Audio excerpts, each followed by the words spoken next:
Graça e paz da parte do nosso Senhor Jesus Cristo. Estamos mais uma vez aqui para podermos hoje falar sobre o nosso curso Discipulado para você. Nosso Ministério OPA, como já sempre se fala, nós estamos aqui com esse objetivo, com o nosso Ministério, de trazer mensagens de discipulados para a sua vida, para o crescimento da sua vida. Nós estamos aí, pelo menos aí 2 alunos já, já conosco, e se você quiser é só me mandar um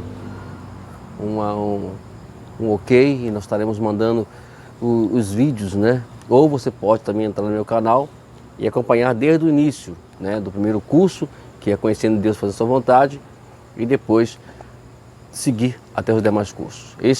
O curso que estamos dando agora, está dentro da terceira fase do nosso ministério.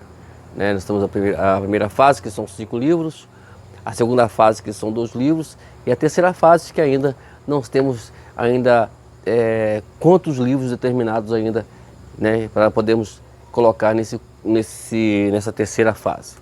Estamos aí com o curso de volta aos princípios.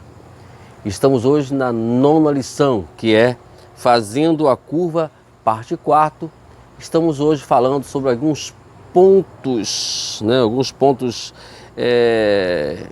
que é chamado de pontos, deixa eu ver aqui direitinho, só para passar para você, alguns pontos principais de implementação da visão da igreja multiplicadora. Nós falamos já sobre 3, que é princípios, visão e estratégia. E hoje estamos na 9ª lição, que é a terceira parte desse fazendo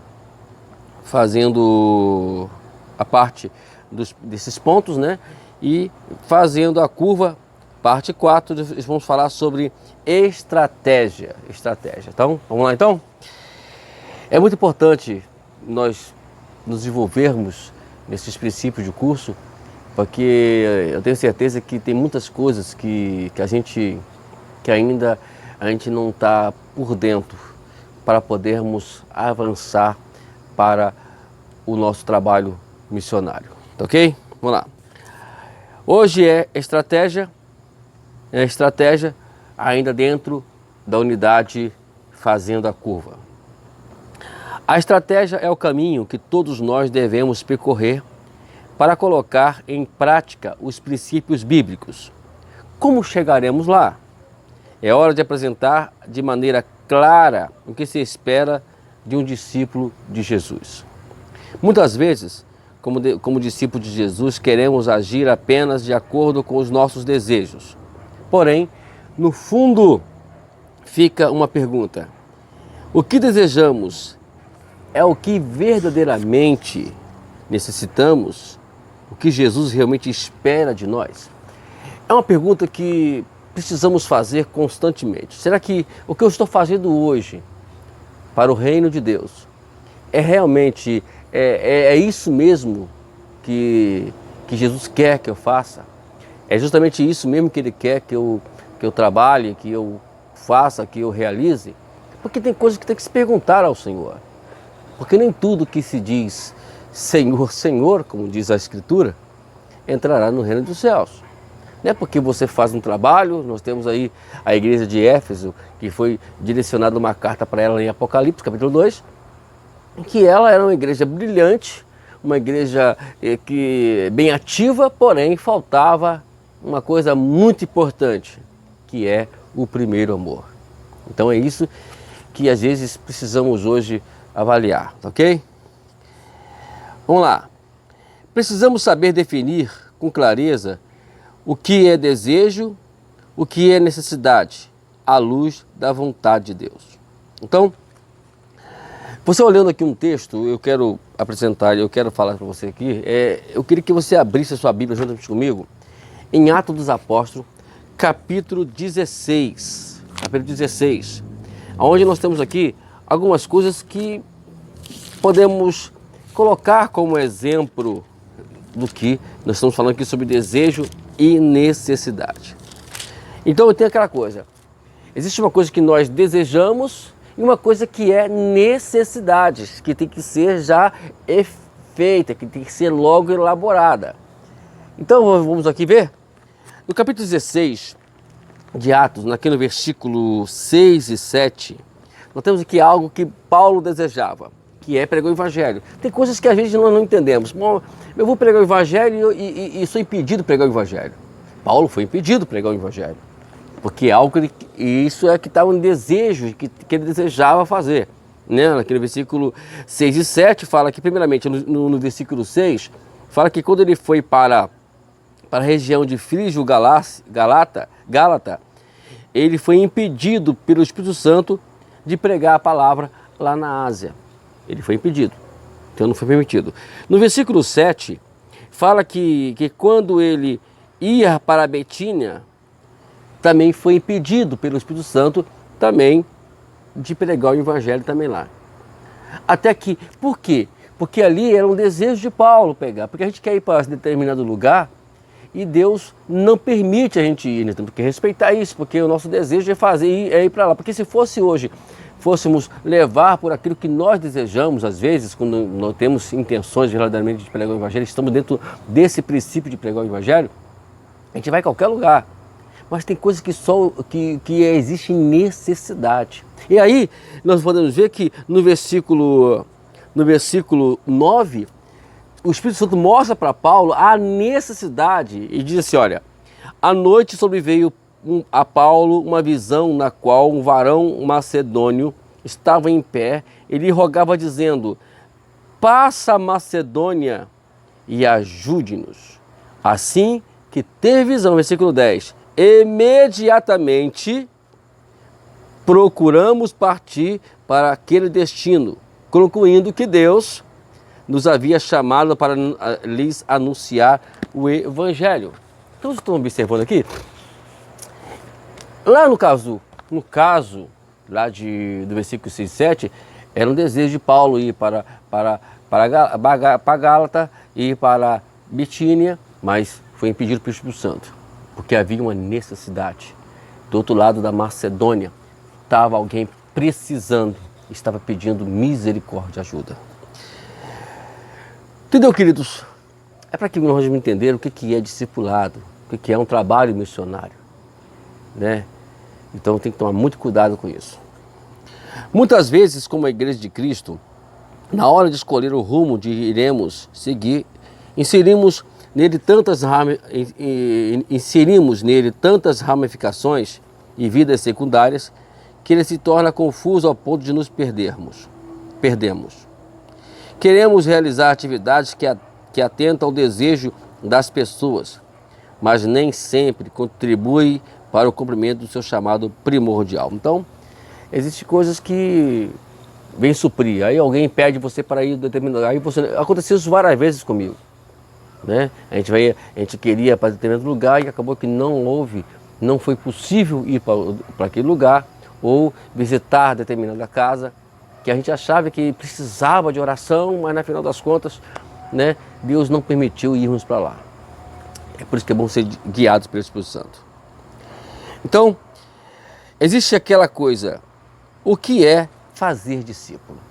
Então, para você, a pergunta que eu lhes faço, o que é fazer discípulo para você?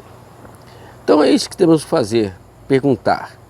E nós vamos agora mostrar um gráfico aí, já de imediato já estamos mostrando um gráfico, o que é fazer discípulos. Então vamos lá. Aí você vê no gráfico aí, bem no meio do gráfico, você vai observar que está aqui, o que se espera de um discípulo multiplicador. E aí temos algumas setas indicando o que se espera de um discípulo multiplicador. Para cima, você vai ver que o que se espera dele primeiramente é que ele tenha uma vida devocional. Aí, olhando de frente o gráfico, à esquerda, nós temos ser também que você espera de um discípulo multiplicador, também é ser testemunha de Cristo. Testemunha de Cristo. E do lado direito está integrado ao corpo. Amém? Então tá aí. Vocês observaram e viram a questão do gráfico aí, né, para cima é uma vida devocional, à esquerda é ser testemunho de Cristo e a outra ser integrado ao corpo. É muito importante isso. Então a gente vai falar um pouquinho hoje, né, sobre isso. Nós vamos aí trazer o nosso estudo sobre esses pontos para que você possa entender o que esse gráfico quer dizer, tá bom? Vamos lá, primeiramente, ter uma vida devocional, ora silenciosa. Já parou a pensar que todos nós precisamos de uma vida devocional? É por isso que às vezes as pessoas estão equivocadas referente à questão monte. O monte, na verdade, ele é para isso, é para o devocional. E não para buscar poder. Não se busca poder em monte. Monte, toda vez que Jesus ia para o monte, era para fazer um devocional. Aí levava, de vez em quando, levava aí os 3 discípulos, Pedro, João e Tiago, para junto com ele também fazer o devocional, até ensinando para eles, passando para eles até essa ideia do devocional. Então, vocês estão observando? Então, é necessário mesmo o devocional. Para que você possa ser um discípulo que venha multiplicar, em primeiro lugar, você precisa ter uns momentos com Deus. Onde você tranca a porta, onde você fica sozinho, e onde você busca Deus sozinho, enfim, você tenha um momento ímpar, um momento sozinho com Deus, ok? Vamos lá. Precisamos resgatar o valor do tempo devocional com Deus. Em outras palavras, diz assim: cultivar um momento de devocional com Deus será de fundamental importância se quisermos ter uma vida de crescimento espiritual. Precisamos ter uma vida devocional com Deus, né? Então, o que diz aqui é que é uma parte importante, olha, cultivar o momento de comunhão com Deus será de fundamental importância se quisermos ter uma vida de crescimento espiritual. Repito de novo, né? Será um momento quando deixaremos Deus falar pela sua palavra e falaremos com Ele pela oração e pelo louvor. Será um tempo de comunhão com Cristo. Aprenda a ter comunhão diária com Deus como algo prioritário para a sua vida. Isso quer dizer o seguinte: pega esse momento, louve a Deus, exalte a Deus e tenha esse momento com o Senhor. Isso é de suma importância para a gente. Vamos lá. Esse é o primeiro passo a ser dado pelo pastor e será dirigida por toda a igreja. O fortalecimento da nossa tão ensinada ora silenciosa. Então, como é que faz isso? Você precisa estar num lugar bem reservado, né, para que você possa fazer isso, né? Vamos lá. É por intermédio da experiência diária com Deus, lendo a palavra, orando, ouvindo a Deus, que todo discípulo de Jesus cresce em sua vida cristã. Vivemos um tempo em que nossa agenda não suporta mais o compromisso. No entanto, este não é apenas mais um compromisso, mas o nosso principal compromisso. A igreja precisa a quem o Espírito Santo possa usar.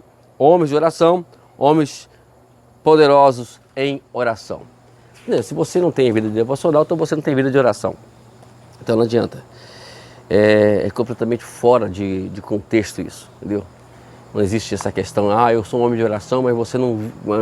Mas só porque você vive pregando, vai para lá, vai para cá, isso não adianta. Irmãos, eu aprendi uma coisa que eu quero passar para você. Enquanto estamos em movimento, Deus não consegue falar com a gente. Deus só vai falar com a gente quando a gente parar um pouquinho. Né? Vamos cumprir nossa agenda sim. Se você tem sua agenda, cumpre a sua agenda. Pregue, ensine, mas tenha pelo menos uma vez por semana, se for possível. Um dia para que você possa, primeiramente 2 dias. Um para que você possa estar com Deus. E a outra que você pode tirar somente para a sua família. São 2 dias fundamentais. Você tem 7 dias da semana, então 5. Você fica em movimento. Prega ali, prega lá, viaja, faz o que você puder. mas pelo menos esses 2 dias. Tira um dia, vai estar com a sua família, e a outra você vai estar a sós com Deus. Amém?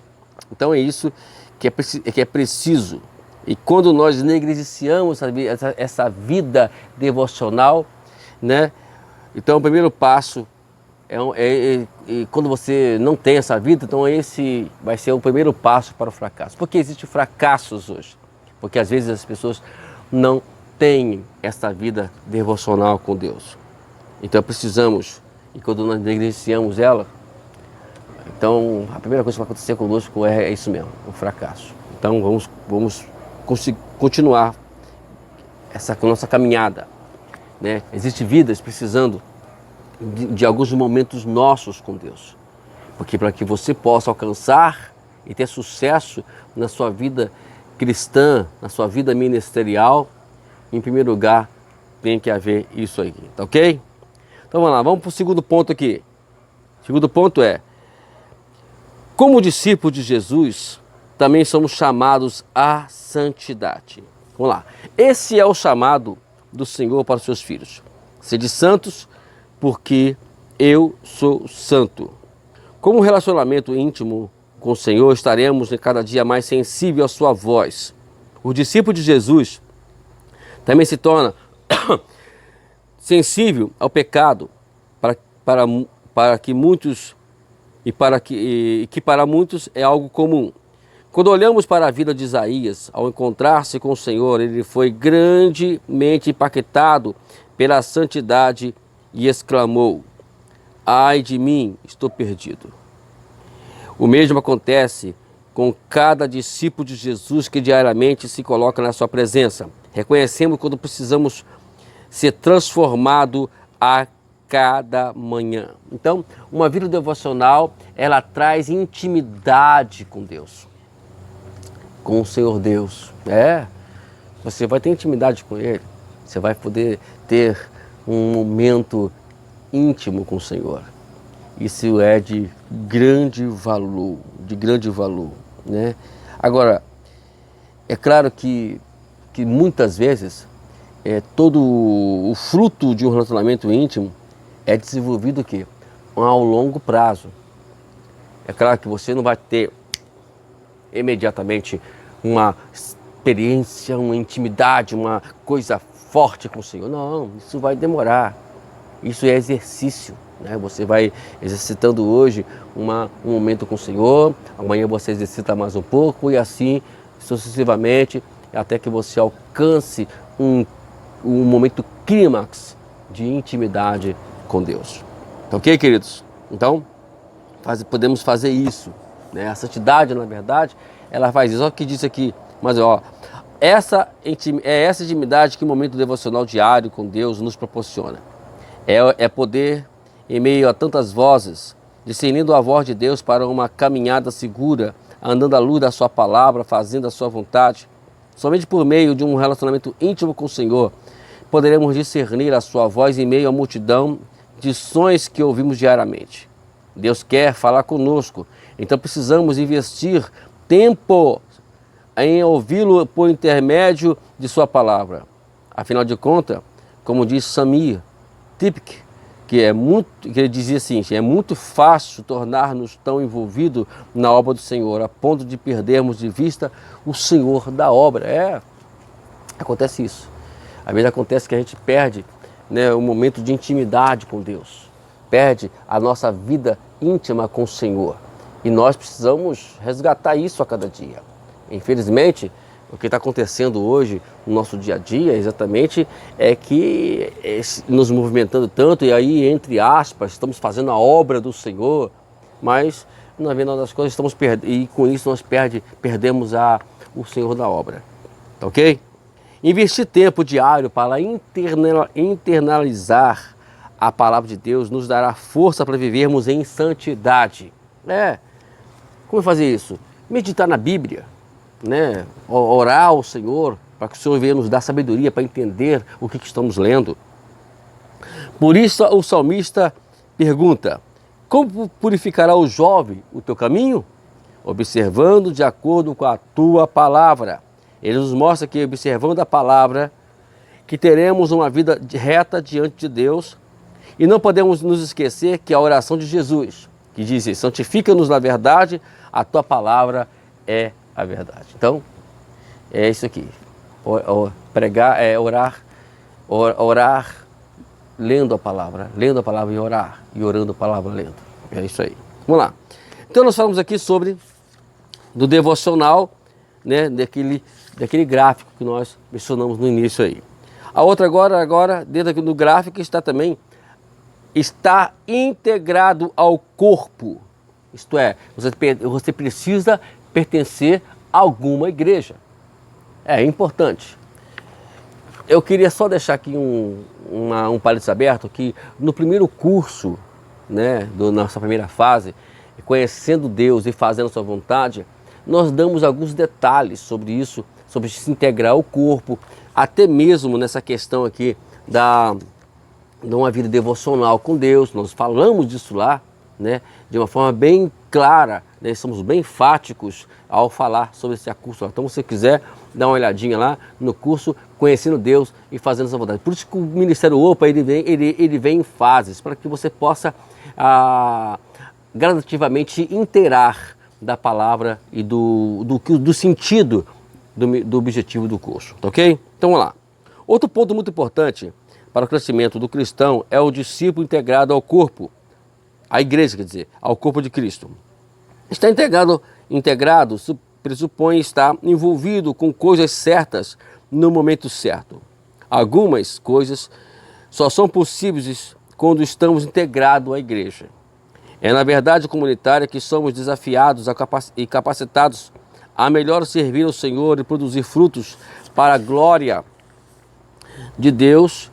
É muito mais do que ir à igreja. Está ligado ao corpo e frutificando como Cristo espera de cada um de nós. Então, ser membro de uma igreja está dentro de uma instituição, viver em função dessa instituição, estar ligado à liderança da igreja, porque quando você se liga à liderança da igreja, você já começou a desenvolver ali o princípio do discipulado, porque eu não consigo entender ou compreender você trabalhar com discipulado se você não tem uma liderança. Então preciso fazer isso. Nós temos aqui 3 pontos, né? 3 pontos sobre essa questão da integração, né? Sobre integração à igreja. A primeira delas é participar de um pequeno grupo multiplicador, o PGM, a qual é chamado aqui do nosso curso de volta aos princípios. PGM. O que é o PGM? É aqueles grupos que são pequenos, que é geralmente feitos de casa em casa, uma conversa bíblica, um momento de encontros bíblicos, onde, né, tem a pregação da palavra, o ensinamento da palavra, tem os louvores, tem a confraternização, que é muito importante porque faz com que a gente se anime mais. Então é muito importante isso. Então se não existe isso, então é complicado. Então, por isso que no capítulo 5, versículo 42, fala lá em Atos dos Apóstolos sobre a questão de casa em casa. Você pode verificar isso lá. Era muito importante. A igreja primitiva, lá dos nossos primórdios, os apóstolos, eles iniciaram esse trabalho de casa em casa. Uma igreja, na verdade, quando ela tem esta mentalidade de trabalhar com os lares, igual uma vez o pastor me perguntou, o que vamos fazer, pastor, para poder a gente movimentar essa igreja? Eu falei, vamos começar a fazer o trabalho de casa em casa. Parece que a preguiça não deixou e não deu sequência. Eu acabei até me desligando lá, passando para outros ministérios, mas acabou que até hoje está lá a igreja lá, né, meio empurrando com a barriga, justamente por causa disso, porque as pessoas acham que cultuar a Deus, ser igreja, ir para a igreja, vai cada um para sua casa. Não, a igreja precisa de ter seres que se confraternizam. E o pequeno grupo, na verdade, ele dá essa vantagem, né? É muito importante isso, né? Pequeno grupo, se reunir semanalmente, de casa em casa, estudando a palavra de Deus. Outro ponto aqui é a questão de ser aluno da escola bíblica, né? Como podemos chamar de escola bíblica dominical. É muito importante isso, tanto que Jesus, ele falou que temos que fazer discípulos. E a escola dominical, ela também é uma parte muito importante. No meu canal, nós temos lá uma conversa muito franca entre eu e meu amigo Agnaldo. E lá nós falamos muito sobre a questão da importância da escola bíblica dominical. Você pode entrar no meu canal lá, você vai ver sobre isso. Então vejamos que é importante isso. Aí já é a questão do grande grupo. Olha aqui, vamos ler aqui, olha. Cada discípulo de Jesus deve compreender o valor do estudo da Bíblia, de sua aplicação diária. Precisamos ter de uma geração que ame a palavra de Deus de todo o coração. É na escola bíblica que estudamos, que o estudo sistemático da palavra acontece. O processo bíblico multiforme de ensino-aprendizagem é o que nos empurra para frente e, em troca, aprofunda e fortalece outras funções vitais que devem caracterizar a igreja. Outro ponto importante é que esse crescimento da palavra de Deus seja vinculado à vivência dos relacionamentos discipuladores.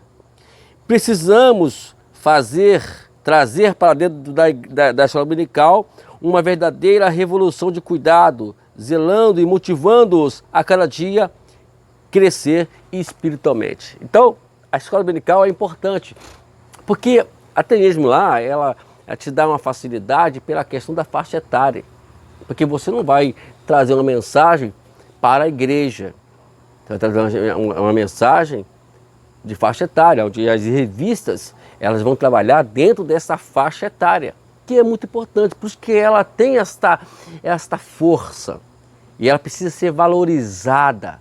Eu vejo aí muitas igrejas desvalorizando a escola dominical, a escola bíblica, não mais dando ênfase mais à escola bíblica. Aí começa a inventar uma série de liturgias aí, que a qual ela só enche ego, só enche desejo, mas não a aplicação, ensinamento para crescimento. Entenda a coisa, meu pastor.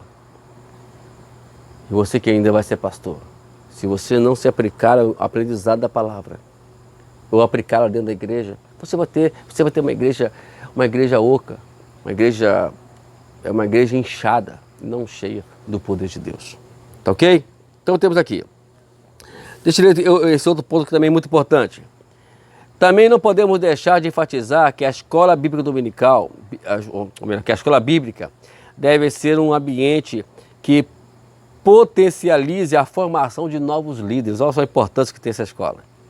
Todo cristão tem potencial para se transformar em um novo líder multiplicador. Para isso, ele deve participar de todo o trilho de treinamento que a igreja está fortalecendo por intermédio da escola bíblica no domingo ou durante outros dias da semana.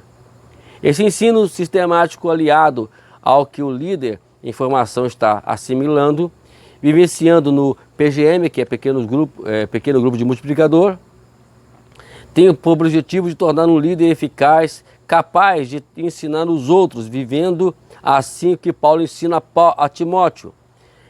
Que ele falou para Timóteo: ouviste o que de mim, diante de muitas testemunhas, transmite a homens fiéis, aptos para também ensinarem a outros. Então, existe outro ponto, porque eu me lembro uma vez, quando eu estava começando ainda a minha carreira ministerial, eu estava meio ainda, hoje ainda estou precisando aprender muita coisa ainda, mas naquela época eu estava era muito cru. E aí existia um evangelista tornou-se um grande amigo meu, e ele me chamou para ser o suplente dele da escola bíblica. Eu falei assim, que responsabilidade. Aí eu sentava, ele dava a primeira parte, ensinava a palavra, ensinava a escola dominical, e depois era a minha vez. E eu aceitei o desafio, queridos. Não sei se desenvolveu melhor do que ele, mas eu fiz a minha parte. E hoje eu estou aqui ensinando para vocês. Olha só que coisa. Né? Hoje já pastoreamos igreja, criamos igrejas e estamos aí priorizando essa questão bíblica, de escola bíblica dentro das igrejas. É muito importante. Tá ok, queridos? Vamos lá. A outra, também dentro desse ponto aqui, é participar do cultos coletivos. Né? O que é cultuar? Cultuar é você ofertar a Deus. É você doar a Deus. Então, uma coisa que você tem que entender, que ninguém vai para a igreja para receber, alguém vai para a igreja para doar. Né? Você vai doar ao Senhor, você vai ofertar a Deus. Não é somente o dinheiro na hora da salva, passando do gasofilácio, não. Você vai doar a Deus com a sua vida ao Senhor. Em louvor, adoração, você vai ouvir a palavra de Deus também, que também será ensinada, pregada, né? Também na tribuna ali para toda a igreja coletivamente. Aí já nesse caso já é coletivo, né? Já é coletivo já, né?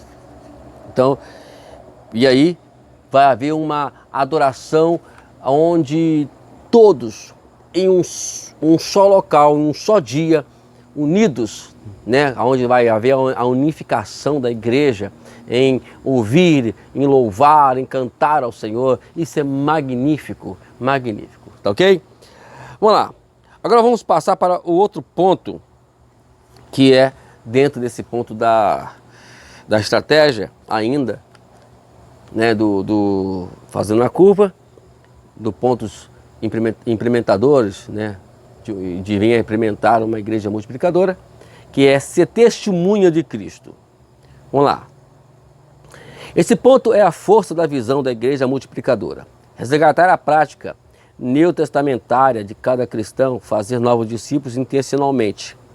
Cada discípulo de Jesus deve compartilhar com as pessoas ao redor da sua experiência com Cristo. Jesus Cristo deixou para seus discípulos de todos os tempos a ordem para a proclamação, o ensino e o treinamento de novo crente.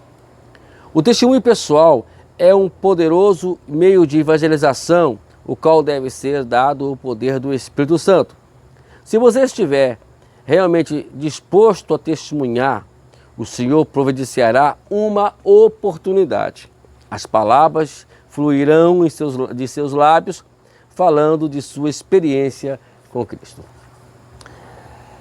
Jesus disse, acho que foi a última palavra de Jesus, depois da sua ressurreição, que eu quero até ler para você aqui, para você em Atos, capítulo 1, versículo 8. Atente somente o que diz essa passagem impressionante. Diz o seguinte: mas recebereis o poder, tanto em Jerusalém como em toda a Judéia e Samaria, até os confins da terra. Eu fico perguntando, a gente pergunta, para que você quer poder? Eu vou para um monte buscar poder. Já começou o problema, que lá não é negócio de buscar poder. Outra coisa, eu quero orar para receber poder, mas por que você quer poder? Bom, pelo que nós viemos aqui na Bíblia, o poder, ele é dado para testemunhar. Você não recebe poder para poder você colocar ele em exposição, para todo mundo ver vocês, né? Entendeu, né? Não, o poder é para testemunhar. Jesus deixou bem claro isso para os discípulos.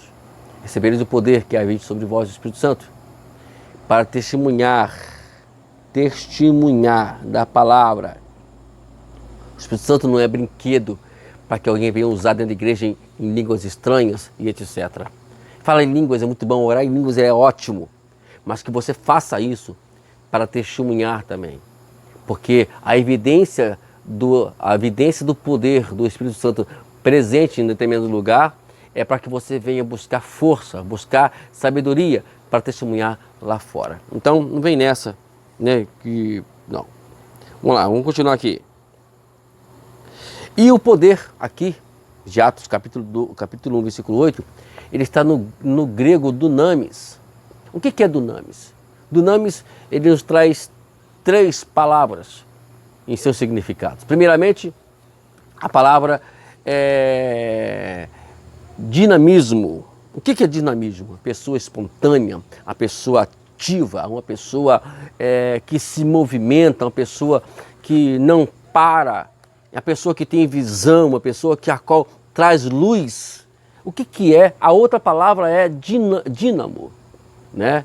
O dínamo, na verdade, a função dele é gerar energia ao automóvel. É esse que era a função do dínamo no carro, gerar energia. Então você precisa gerar energia. Agora, é claro, ele precisa estar em movimento. Você vai ver que tudo tem que haver movimento. E você vai gerando energia, o carro ele vai obedecendo, aí liga a luz aqui, aí, bom, funciona toda a energia do carro, a parte elétrica. A outra coisa é o dinamite. É para o quê? Explodir as obras do diabo. Aí vai entrar, você vai pregar o evangelho e aí com o poder de Deus você vai explodir as obras de Satanás e elas vão se desfazer. Amém? É isso aí, queridos. Ainda sobre o testemunho de Jesus, o testemunho de Cristo, precisamos sair em busca dos perdidos com confiança, ousadia e amor. Paulo nos exorta assim, ó, prega a palavra, insiste a tempo ou fora do tempo. Então, existe uma coisa que não podemos olhar para o tempo, né? Eclesiastes 3 não fala isso, você vai, hoje é dia de pregar, amanhã não. Pregar seja a tempo e fora de tempo. Ou seja, devemos em todo o tempo compartilhar o evangelho com as pessoas com quem Deus nos tem dado a oportunidade de testemunhar. Aí alguém disse o seguinte: evangelização é muito mais do que uma tarefa que fazemos na igreja. Evangelização é a razão primordial da existência da igreja atual. Vamos lá. Devemos aproveitar relacionamentos com Deus, que Deus nos presenteou, para compartilharmos o evangelho com outras pessoas. Estudos têm mostrado que 87% das pessoas que vêm a Jesus já foram apresentadas por um amigo. Isto é, vai lá, convida as pessoas para a igreja. E essa é uma oportunidade que precisamos, né, aproveitar. Bom, já falamos sobre princípios, sobre visão, e agora falamos sobre estratégia, que a qual tudo tem a ver com os pontos implementares de uma igreja multiplicadora. Agora vamos falar sobre a última, estrutura, né, que também faz parte de uma igreja multiplicadora. Por fim, vem a estrutura. Sempre estaremos em obras, procurando ajustar a melhor estrutura para que cumpra os princípios a partir da nossa realidade local. Temos dito, o que precisamos não é de uma estrutura nova, mas de uma prática de vida nova. É lembrar sempre, amados, que o que acontece? A gente precisa sempre praticar coisas novas, trazer coisas novas. Agora, é claro, quando nós falamos de coisas novas, não estou falando de liturgias que a qual não edifica, como podemos ver em alguns casos aí fora, né? Isso aí é muito importante, mas podemos ter certeza de uma coisa, que precisamos mudar a cada dia, né? Por exemplo, o evangelho, a estrutura que tinha o evangelho, a igreja, há 40 anos atrás, né? Eu me converti mais ou menos nesse meio aí, não é a mesma estrutura que tem hoje, né? Então nós precisamos ver isso, mas é aquele negócio, a estrutura ela não pode também mover ou mexer com os princípios estabelecidos por Deus. Se não mexeu, vamos prosseguir, amados. Agora tem pessoas que querem trazer coisas do passado, coisas que a qual tem nada a ver para o presente da hoje, e isso não vai dar certo na era que estamos vivendo. Temos que tomar esse cuidado, muito cuidado com isso. Então, existem estruturas que podem mudar, a gente tem que mudar, né? Agora é claro, nunca deixar mexer com os princípios bíblicos. Princípio bíblico. Por exemplo, o que é organização? Né? Então, e tem a questão da organização, também a disposição e ordem dos elementos essenciais que compõem o corpo, que é a questão do concreto ou abstrato. Então, tem que tudo olhar desta forma, ok? Bom, deixa eu ler aqui. Podemos aplicar o que for na estrutura, mas se a nossa vida cristã não estiver focada em viver o princípio da visão multiplicadora, de nada vai adiantar. Então, o que precisamos é dar foco em nossa vida cristã. Por exemplo, para acabar com a escola bíblica, se é um dos valores que queremos desenvolver, é justamente o do ensino aplicado à palavra de Deus. Deixa eu dar uma pergunta, né? Para que acabar com a estrutura bíblica, que se é um dos valores que queremos desenvolver justamente no ensino aplicado à palavra de Deus, não faz sentido. O mesmo podemos dizer que de outras organizações. Por que não lhe damos o batismo de princípios em vez de simplesmente jogarmos tudo fora? Muitas vezes, influenciados por esse tempo em que as coisas e as pessoas se tornam cada vez mais descartáveis, devemos tratar as nossas organizações como se fossem obsoletas e sem valor. Chegamos e mudamos tudo sem mesmo compreender por que as coisas funcionam desse jeito. Aí podemos incorrer o erro de apenas modificar a estrutura existente para outras, como já foi alertado anteriormente. Então vamos lá. O que isso quer dizer? Vamos lá. Nós falamos sobre organização e falamos também sobre a disposição e ordem dos elementos essenciais que compõem o corpo. Se você quer tirar a escola bíblica, então você vai ter que criar alguma coisa que venha a substituir, né, a escola bíblica, que venha dar o mesmo teor, a mesma força para a igreja. Não é problema você mudar a estrutura. O problema você mudou, mas você tem, por exemplo, antigamente falava de culto de libertação, né? Mas tinha a escola bíblica, né? Sempre tem. Então você tem que criar. Não é só que eu sou contra campanha de libertação. Você pode fazer isso, desde que você tenha uma estrutura para poder manter as pessoas dentro da igreja, que elas não venham viver em menção somente do culto de libertação, né? Você tem que trazer, porque o culto de libertação ele tem que ser uma isca, uma forma de trazer as pessoas, atrair as pessoas para a igreja. Agora você tem que ter uma estrutura dentro da igreja para sustentar essas pessoas que estão ali dentro. Visita, reuniões nas casas, encontro nas casas. E esse tem que ser muito rápido. Porque eu conheço já aí a maioria que faz esse trabalho de campanha de libertação nas suas igrejas, né, faz trabalho de libertação, mas ela não cria estrutura para isso. E aí fica essas coisas, as pessoas vão lá, recebem algo, né, estão passando justamente por um problema, vão lá, são atraídos pelo culto de libertação, são abençoados, mas eles não permanecem na igreja, não valeu a pena, não valeu em nada aquele trabalho. Porque qual é o objetivo? Salvação, mas não foram salvos. Estão indo na igreja, mas não é ir para a igreja, nós temos que criar estrutura para eles serem a igreja. O que está acontecendo é que eles vão muito para a igreja, mas não são igreja. Entendeu, queridos? Então esse é o problema. Então, agindo desta maneira, nossas organizações missionárias serão fortes e multiplicadoras. A organização é necessária, mas não é o fim de si mesma.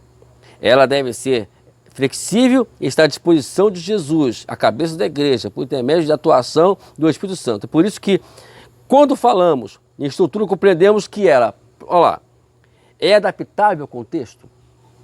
É? Então vamos lá. Outra coisa, está relacionada à disposição, está relacionada à disponibilidade das pessoas. Escreve isso aí. Deve ser simples. Deve ser simples. Nada de inventar moda. Tudo tem que ser simples. A outra, é menos importante do que os princípios? Bom, não pode ser. Tem que visar isso. Não pode, tem que tomar muito cuidado com isso. E a outra, deve ser constantemente avaliada à luz da grande comissão. Qual é a grande comissão? Fazer discípulos, trazer o discipulado, ensinamentos para as pessoas. Esse é o ponto que devemos chegar. Então, amados, é preocupante justamente por causa que as pessoas querem fazer da igreja, né, apenas um culto. E a igreja não é isso. Vocês observem que até agora, nós estamos hoje na 10ª unidade, não, na nona unidade número 9, você observa que desde o primeiro curso, conhecendo Deus, fazendo sua vontade, até agora, nós estamos nos focados dentro dessa responsabilidade de trazer vidas para Cristo, desenvolver Cristo em vidas. Esse é o nosso trabalho. Então a igreja não é apenas ir aos cultos. Os cultos, na verdade, tem que ser consequência de um trabalho feito fora dos cultos. Tá ok? Então, não vamos ficar presos a apenas as reuniões coletivas. Nós falamos aqui sobre pequenos grupos, que precisa ter na sua igreja. Da escola bíblica, ela precisa ter na sua igreja. Elas são fortes. E o culto coletivo, na verdade, que são as reuniões feitas às noites, né, geralmente, elas têm que ser consequência, ali tem que fluir. Porque às vezes os cultos não são tão aplicados, ou não existe almas às vezes se convertendo, e quando se converte apenas... Não, por quê? Às vezes não tem tanta eficácia, porque às vezes não existe pequenos grupos, não existe, a escola bíblica não está sendo levada a sério. Então essa é a nossa preocupação hoje. E quero orar para que você, pastor, você, meu líder, tenha essa consciência, ok? Até estamos aí para poder dar sequência ainda o nosso curso de volta aos princípios, ok?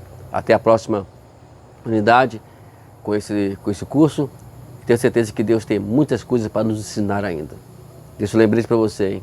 O céu é o nosso limite. Deus te abençoe. Até a próxima unidade.